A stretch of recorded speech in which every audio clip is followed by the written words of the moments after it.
এদিকে শেখ হাসিনার রায় ঘোষণার পরই যুদ্ধে নেমে পড়ল আওয়ামী লীগ ছাত্রলীগের হাজারো নেতাকর্মী।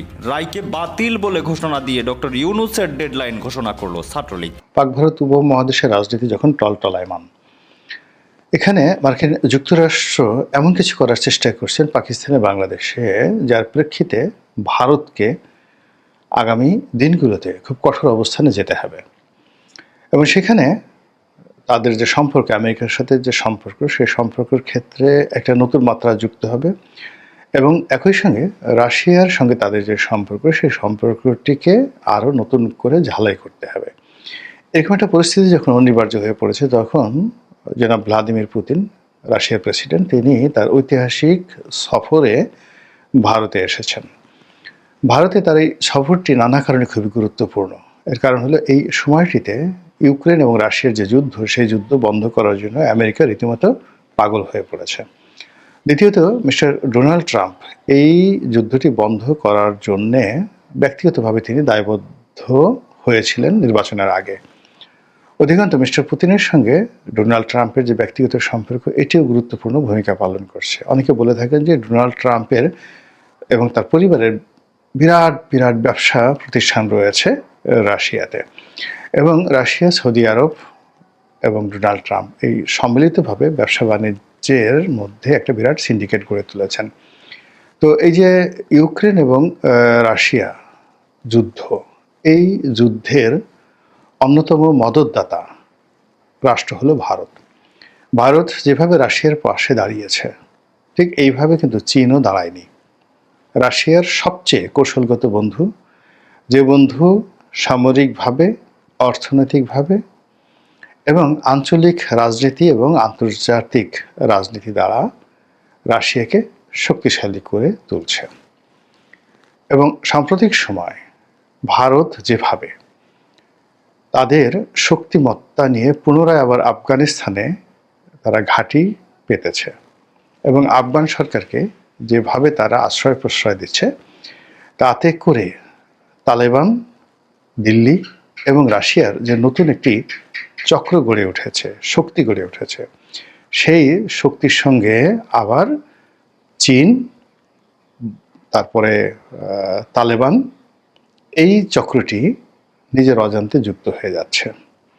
আফগানিস্তানকে কেন্দ্র করে রাশিয়ার সাথে আমেরিকার সম্পর্ক, আফগানিস্তানকে কেন্দ্র করে ভারতের সাথে পাকিস্তানের সম্পর্ক একেবারে টান টান উত্তেজনাকর অবস্থা যখন চলছে, তখন মিস্টার পুতিন যে দিল্লিতে আছেন, তাকে গত 100 বছরের মধ্যে সবচাইতে রাজকীয় এবং জাঁকজমকপূর্ণ সেই সংবর্ধনা ভারত কর্তৃপক্ষ দিচ্ছে। আজ থেকে 100 বছর আগে ভারত স্বাধীন ছিল না, ব্রিটিশ মানে অধীন ছিল। কিন্তু সেই যদি 1925 থেকে আজ অবধি ধরেন 2025 পর্যন্ত, এই 100 বারের মধ্যে দেখা গেল অনেক ব্রিটিশ রাজপুরুষও দিল্লিতে এসে যে সংবর্ধনা পাননি, তার চেয়ে অনেক গুরুত্বপূর্ণ সংবর্ধনা এই মুহূর্তে মিস্টার পুতিন পেয়েছেন। এটা ভারতের স্বার্থেই ভারত সেটা করেছে, এবং মিস্টার পুতিনও ভারতে এসেছেন অনেকটা দরাজ দিলে। তিনি ভারতকে সব দিতে চান। তার যত মিলিটারি ট্যাকটিক্স রয়েছে, যত কৌশলগত রণবিদ্যা রয়েছে, তার যত অর্থ রয়েছে, বিত্ত রয়েছে, ব্যবসা রয়েছে, বাণিজ্য রয়েছে, সব অকাতরে তিনি দিতে চান। এটা নিয়ে ভারতের রীতিমতো এখন হই হই রই রই একটা অপুজোর আনন্দ। কিন্তু এই বাংলাদেশে আমরা এটা নিয়ে কী চিন্তা ভাবনা করব? রাশিয়ার সঙ্গে ভারতের যে সম্পর্ক, সেই সম্পর্কতে ডক্টর মোহাম্মদ ইউনূসের কী উপকার হবে, ক্ষতি হবে, এটি নিয়ে ইউনূস সরকার হয়তো চিন্তা ভাবনা করছেন। কিন্তু ইতিমধ্যে যে ঘটনাটা আমরা দেখতে পাচ্ছি, তা হলো মিস্টার পুতিনের দিল্লি সফরকে কেন্দ্র করে আওয়ামী লীগের মধ্যে রীতিমতো খুশির বন্যা বয়ে যাচ্ছে। যেটি আশা করছিলাম যে এরকম মিস্টার পুতিনের যে ভারত আগমন, এটাকে কেন্দ্র করে আওয়ামী লীগ গুজব ছড়াবে যে দিল্লিতে শেখ হাসিনার সঙ্গে পুতিনের জরুরি বৈঠক হয়েছে। এখন সেই বৈঠক শেখ হাসিনার বাড়িতে হতে পারে, অথবা শেখ হাসিনাকে নিয়ে সেই ভারতীয় কর্তৃপক্ষ পুতিনের সঙ্গে তার বৈঠক করাতে পারেন কোনো রাষ্ট্রীয় অতিথি ভবনে, অথবা তিনি যে হোটেলে আছেন অশোকা মৌর্য হোটেল, সেখানকার প্রেসিডেন্সিয়াল প্যালেসে হতে পারে। এটা মানে গুজবও হতে পারে, বাস্তবও হতে পারে। কিন্তু এই সকল চিন্তা যখন আমি করছিলাম, তখন দেখা গেল যে আওয়ামী লীগের যারা বট বাহিনী রয়েছেন বা আওয়ামী লীগের যারা প্রচার প্রোপাগান্ডার দায়িত্বে নিয়োজিত, তারা শেখ হাসিনার এবং মিস্টার পুতিনের একটি ছবি হোটেল রুমে বসে আছেন সেই চেয়ারে, এবং খুব কৌশলে, মানে ওটা যে ভারতের একটা হোটেল, এবং ওই চেয়ারগুলো যে যিনি মিস্টার পুতিন যে হোটেল আছেন সেই হোটেলের, এটাকে যথাসম্ভব যুক্তিযুক্ত করার জন্য মানে বা এটাকে একেবারে সম্ভাব্য সত্য হিসেবে প্রমাণিত করার জন্য পুরো রুমের যে ডেকোরেশন, তাদের বসার ভঙ্গি, শেখ হাসিনার যে শাড়ির যে ভাঁজ, এবং যতটা দূর থেকে ছবিটা তোলা হয়েছে সেখানে তার মুখের যে অভিব্যক্তি, সব কিছু দেখে মনে হচ্ছে যে সত্যি সত্যি মিস্টার পুতিন এবং শেখ হাসিনা সাক্ষাৎ করেছেন।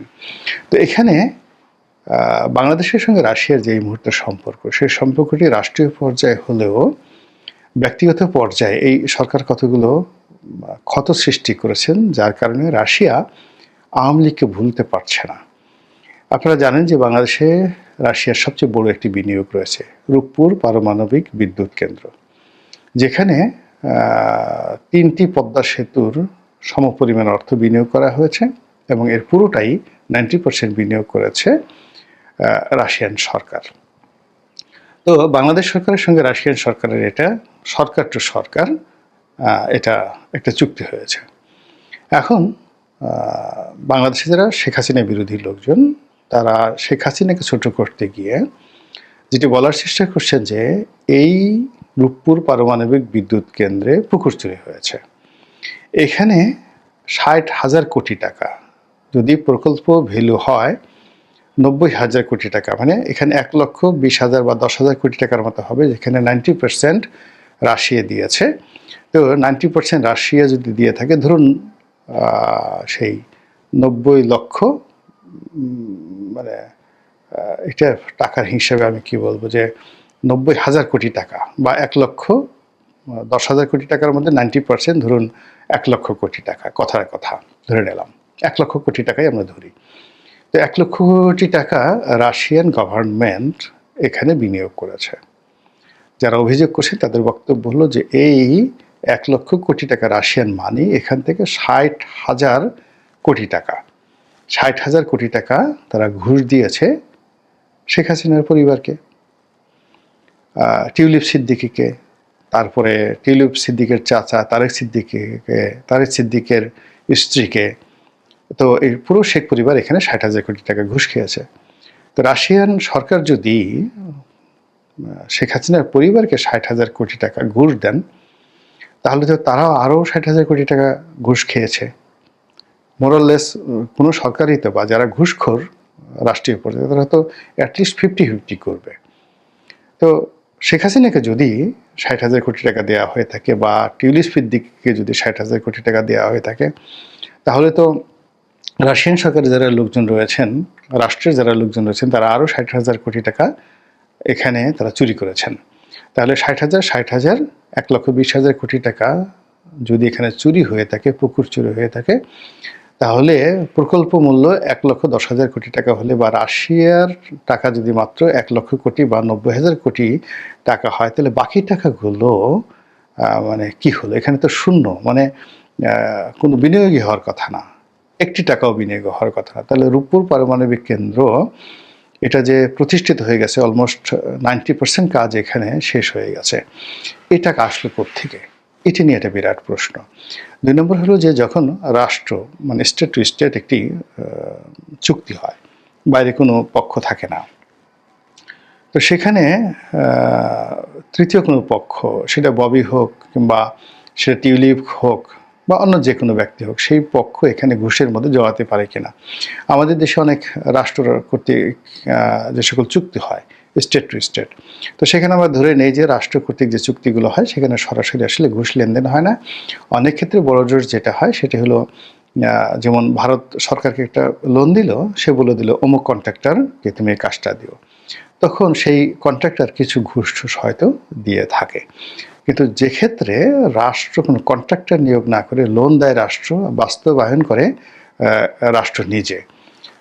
তো এক্ষেত্রে টাকা দিয়েছে রাশিয়ান গভর্নমেন্ট এবং সেইটা বাস্তবায়ন করেছে, এখনো পর্যন্ত করে যাচ্ছে রাশিয়ান সেই পরমাণু বিভাগ, বিদ্যুৎ বিভাগ বা গ্যাসপ্রম যেটা রয়েছে, তাদের জ্বালানি বিভাগ সরাসরি এখানে তাদের মানে কর্মকাণ্ড পরিচালনা করছে। তো সেখানে ঘুষটা লেনদেন যদি হয়ে থাকে সরাসরি, এই ঘটনার সাথে পুতিন জড়িত, এই ঘটনার সাথে রাষ্ট্রের সর্বোচ্চ শিখর জড়িত আছে বলেই ধরে নেওয়া হয়। তো সেক্ষেত্রে হলো কি, এই সরকারের সঙ্গে প্রথম থেকেই রাশিয়ার একটা টানাপোড়েন সম্পর্ক যাচ্ছিল, কিন্তু ভারতের সাথে যেভাবে সম্পর্কটা একেবারে দা কুমড়া অহিনকুল, ঠিক রাশিয়ার সাথে ওরকম দা কুমড়া অহিনকুল যায় নাই। কিন্তু রাশিয়া নিঃসন্দেহে অপমান বোধ করেছে, মারাত্মক অপমান বোধ করেছে। তো সেই কারণে পুতিনের সঙ্গে রাশিয়ার সঙ্গে আওয়ামী লীগের যে সম্পর্ক, সেই সম্পর্কটা অতীতের যে কোনো সময় চাইতে আরও কৌশলগত হবে এবং রাশিয়া সাংগতিক কারণে চাইবে যে বর্তমান সরকারের পরিবর্তে আগামীতে আবার আওয়ামী লীগ ক্ষমতায় আসুক। এগুলো এক। ২ নম্বর হলো যে আমাদের মহান স্বাধীনতা যুদ্ধের যে ইতিহাস পরিবর্তন হয়ে যেত যদি রাশিয়া বাংলাদেশের পাশে না দাঁড়াতো, কিংবা মুক্তিযোদ্ধাদের পাশে না দাঁড়াতো, ইন্দিরা গান্ধীর কথায় সাড়া না দিত, বঙ্গবন্ধুর কথায় সাড়া না দিত, তাহলে বাংলাদেশের মুক্তিযুদ্ধ সফলতা পেত কিনা সন্দেহ। মুক্তিযুদ্ধ পরবর্তী সময় আমাদের বাংলাদেশে রাশিয়ান বাহিনীর উপস্থিতি, এক্সপার্টদের উপস্থিতি, বিশেষ করে যেভাবে পাকিস্তানি হানাদাররা আমাদের চট্টগ্রাম বন্দরকে মানে গ্রেনেড দিয়ে, টর্নেডো দিয়ে, টর্পেডো দিয়ে, মানে ভূমির নিচে যে সকল মাইন পাতে, নদীর নিচে যে সকল মাইন পাতে, এবং যেভাবে তারা শত শত জাহাজ ডুবিয়ে দিয়ে কর্ণফুলী চ্যানেলটিকে চলাচলের অনুপযুক্ত করে দিয়েছিলেন, এটা রাশিয়ান সরকারের সহযোগিতা না হলে হয়তো বাংলাদেশ ভারতের সহযোগিতা নিয়ে এই কাজটি 5 বছরে করতে পারতো না। আর এককভাবে বাংলাদেশের প্রযুক্তি দিয়ে ওই কাজ কোনোদিন সমাধান করা সম্ভব ছিল না। তো যুদ্ধবিধ্বস্ত বাংলাদেশ পুনর্গঠনে এক্ষেত্রে রাশিয়া যে সাহায্য করেছে, সহযোগিতা করেছে, এটা ঐতিহাসিকভাবে সত্য। কাজেই আমাদের মুক্তিযুদ্ধের সঙ্গে রাশিয়ার একটা সম্পর্ক রয়েছে, আর মুক্তিযুদ্ধের নেতৃত্বকারী দল হিসেবে আওয়ামী লীগ, আর সেই আওয়ামী লীগের শাসনকাল শেখ হাসিনার জামানাতে পুতিনের সঙ্গে রাশিয়ার সঙ্গে বাংলাদেশের একটা অসাধারণ সম্পর্ক গড়ে উঠেছিল, বেটার দ্যান ইভেন যাকে বলা হয় ভারত বাংলাদেশের সম্পর্কের বাইরে অসাধারণ একটি সম্পর্ক গড়ে উঠেছিল। তো সেই সম্পর্কটি কথা বলবে, কাজ করবে, এবং সেই সম্পর্কটিকে পুঁজি করে উভয় রাষ্ট্র চেষ্টা করবে তাদের ফায়দা আদায় করার জন্য। এবং ব্যক্তি হিসেবে শেখ হাসিনা কিংবা পুতিন চাইবেন যে এই সম্পর্কের দোহাই দিয়ে কিছু একটা করার জন্য। তো সেটাই এই দিল্লি সফরের সময় আওয়ামী লীগের লোকজন প্রচার করার চেষ্টা করছে। কাজেই এটা গুজব হতে পারে, আবার সত্য হতে পারে, কিংবা ধরুন একেবারে সাক্ষাৎ হয়নি, 100% গুজব। কিন্তু যে প্রেক্ষাপট তৈরি হয়েছিল মিস্টার পুতিনের সঙ্গে, এবং যে প্রেক্ষাপট তৈরি হয়েছিল 1971 সনে আওয়ামী লীগ জামানাতে রাশিয়ার সঙ্গে বাংলাদেশের সম্পর্কের যে একটা ধারাবাহিক ইতিহাস গড়ে উঠেছিল আওয়ামী লীগের এই দুর্দিনে, মিস্টার পুতিন তাকে স্মরণ করবেন, এটাই স্বাভাবিক। আর অন্যদিকে আওয়ামী লীগ পুতিনের ভয় দেখিয়ে, রাশিয়ার ভয় দেখিয়ে বর্তমান সরকারকে নাস্তানাবুদ করবে, এটাই স্বাভাবিক। তো সেই কাজটা চলছে, গুজবের কাজটি চলছে। কিন্তু আল্লাহ না করুক যদি সত্যিকার অর্থেই রাশিয়া আওয়ামী লীগের ব্যাপারে, শেখ হাসিনার ব্যাপারে বেশি আগ্রহ দেখায়, এবং এই সময়টিতে এখানে আমেরিকা যেভাবে তাদের উপস্থিতি প্রমাণ করছে, যেভাবে এখানে ডিপ স্টেটের কথা শোনা যাচ্ছে, যেভাবে এখানে মানবিক করিডোরের কথা শোনা যাচ্ছে, সেন্ট মার্টিন দখলের কথা শোনা যাচ্ছে, এখানে বে অফ বেঙ্গল কে নিয়ে, অর্থাৎ বঙ্গোপসাগরকে নিয়ে যেভাবে মার্কিন আগ্রহ দেখা যাচ্ছে, তাতে করে পুতিন যদি বাংলাদেশে চলে আসে, শেখ হাসিনা তো দেখার কথা, এসে বাংলাদেশে কারোর সঙ্গে দেখা করেন আওয়ামী লীগের নেতৃবৃন্দের সঙ্গে, এটাও আশ্চর্য হওয়ার কিছু নেই। রাজনীতিতে শেষ বলে কোনো কথা নেই।